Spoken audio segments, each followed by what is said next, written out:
Lire une carte pour se retrouver dans une ville? Vous allez me dire, avec un smartphone en poche, on a un GPS, donc plus besoin de savoir lire une carte. Mais en fait non.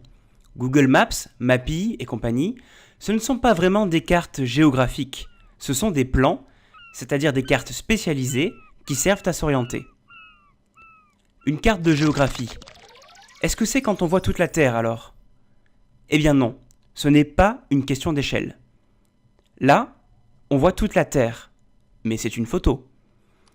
Et là, c'est une carte, mais est-ce qu'on voit vraiment la Terre?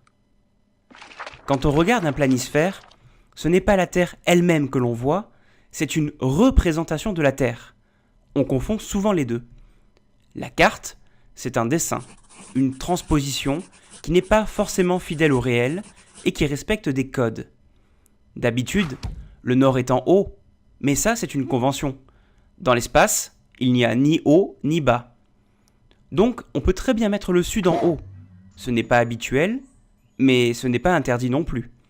Il faut juste le signaler par la rose des vents. Une carte, ce n'est pas la réalité. C'est une façon de représenter des idées.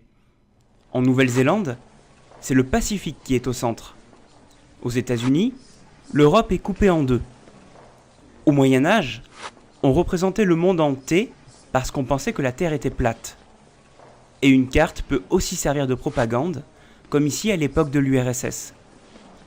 Donc une carte, c'est surtout une manière de représenter ses idées. Par exemple, dans le domaine politique. Ainsi, certains imprimeurs chinois refusent d'imprimer des livres de géographie français. Tout simplement parce que le Tibet y figure comme une région à part, alors que la Chine le considère comme une province chinoise au même titre que les autres. Alors, apprendre à interpréter une carte, c'est comme apprendre à déchiffrer un langage avec ses codes. C'est ce que nous allons faire ensemble.